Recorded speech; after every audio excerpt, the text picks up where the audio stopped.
Okay, good day everyone. So, nandito naman tayo sa ating service bay. Meron tayong bagong i-repair. Pinadala sa atin ng kliyente. Ito ay Aries 4.5. So, ang pinadala niya lang is yung active left channel. Kasi yung isa is passive. So, ito yung pinadala niya kasi ito yung may trouble. So, ang sira niya ay let's power on. Music. Volume up. Okay, so wala siyang audio. Okay, so ayan siya.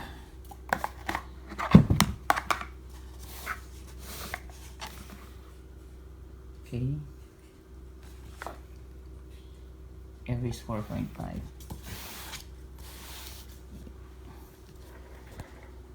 So, pero pag nilagyan mo siya ng headphone, magkakaroon siya ng audio sa headphone. Ayan. Volume up.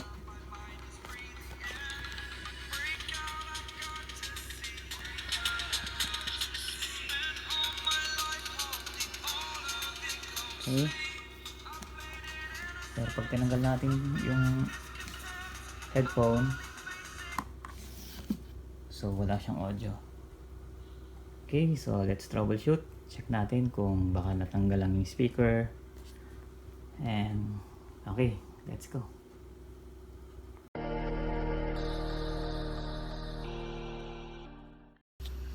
Okay, so check natin kung natanggal ba yung connection ng speaker sa main amp niya. So check natin.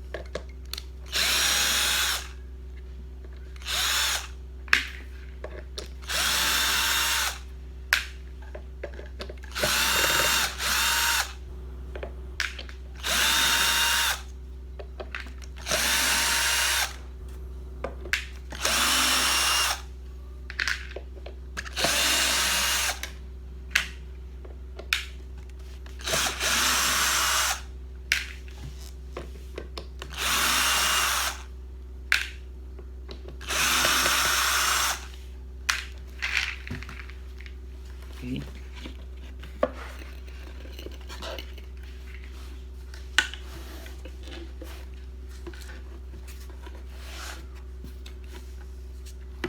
Kung makikita nyo, nakakabit yung speaker niya. Yung high and low speaker nakakabit. So, troubleshoot natin. Okay.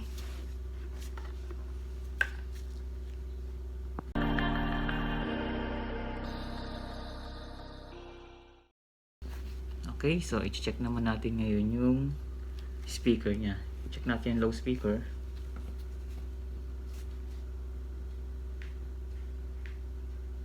Ito pala yung high speaker. Okay, good. Naman yung low speaker. Okay, good din. So since may audio tayo sa headphone, so check natin yung tone control. Okay, so check natin.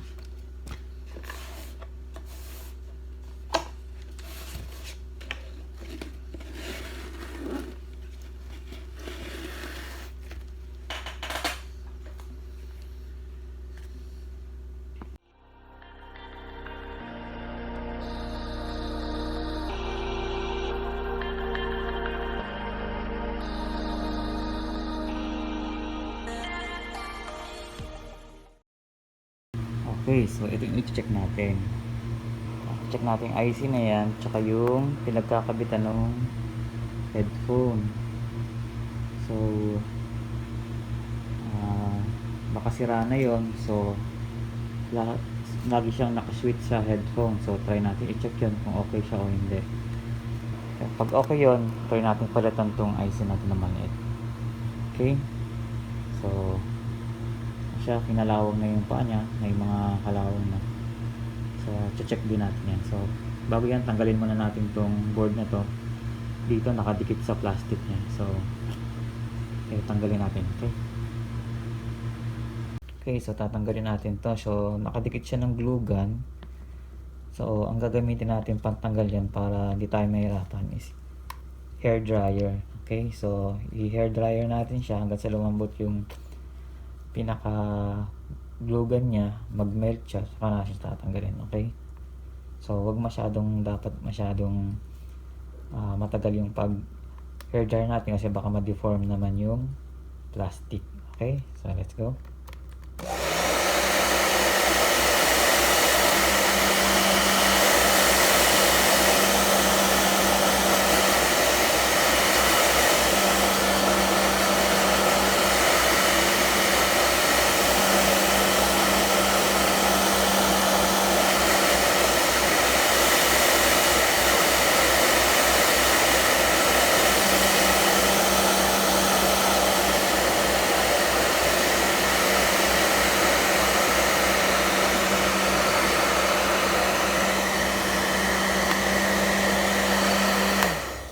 Okay, so ayan, tanggalan natin siya agad.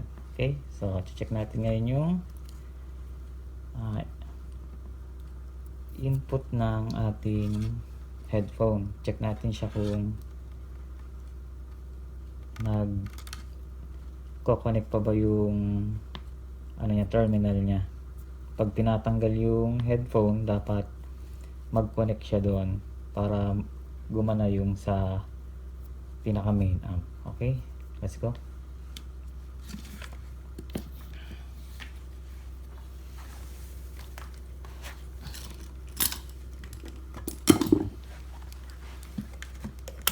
Okay, so continuity mode tayo. Buzzer mode.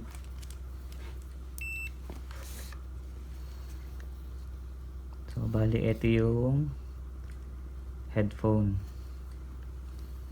Okay, so check natin.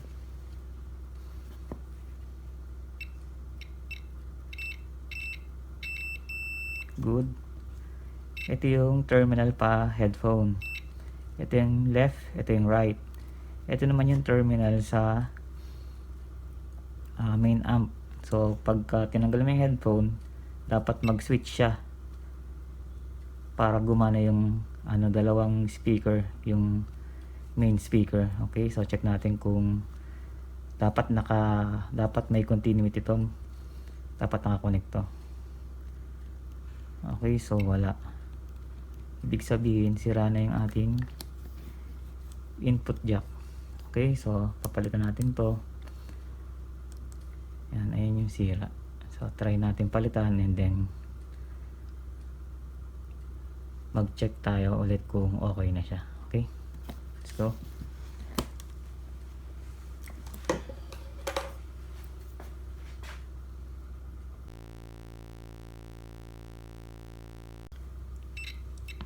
Okay, so ito yung pinaka headphone jack niya, ito.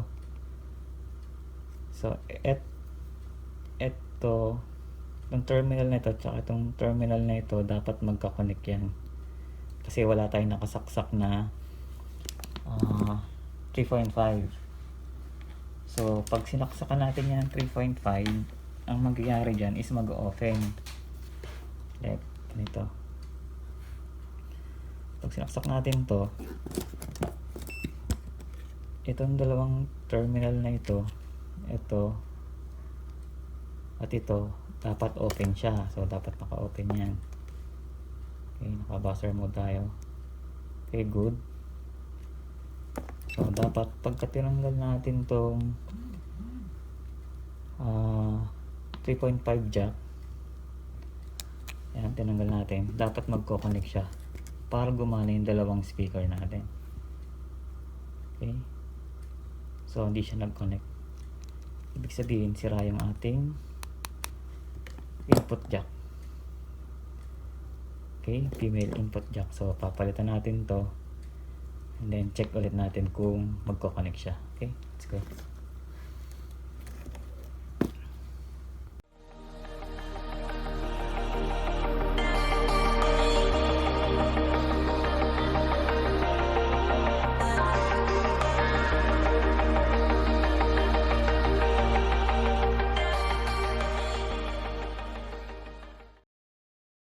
Okay, so nakakuha na tayo ng bagong terminal.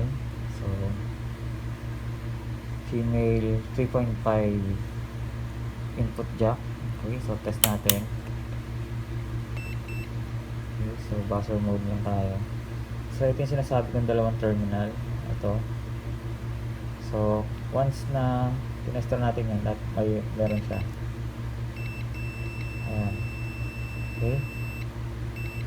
And then pag sinaksakan natin siya ng 3.5, open. Mag-open siya. Okay. Ayan, open. Okay. Okay, so ikakabit na natin ito dito and then mag-test tayo. Okay.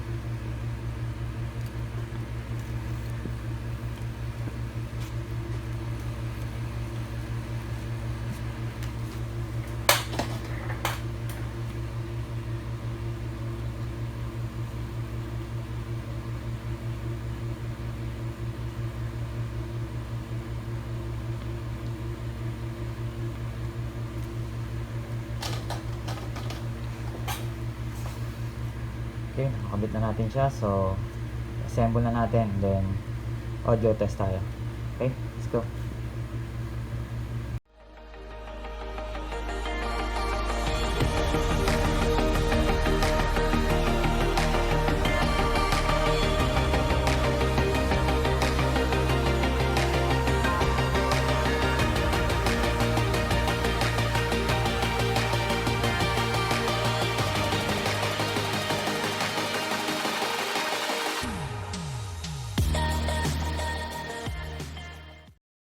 Okay, so na-assemble na natin siya. Naikabit na natin yung 3.5mm female headphone jack. So, ito siya. Yung pinagkakabitan ng headphone. So, okay, power on. Volume.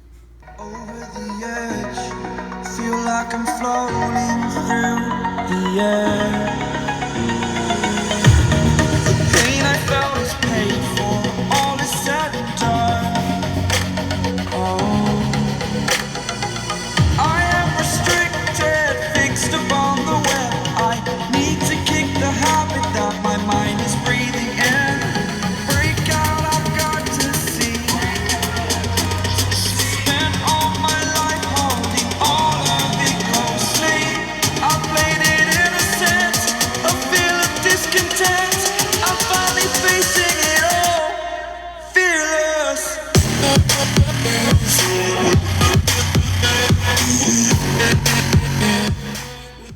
Okay, so gumagana na siya. Okay na ulit yung kanyang unit. So, try ulit natin lagyan ng headphone kung hindi okay ulit siya. Okay, natin headphone.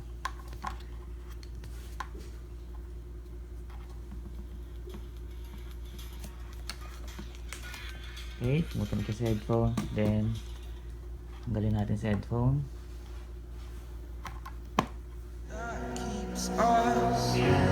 I'm here and I'm feeling Okay, so exaggerated, that's what you assume.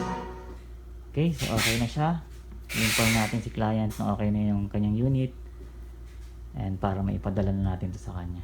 Okay, so sa lahat po ng nanood and sumusuporta, maraming salamat po. Sa ulitin, thank you.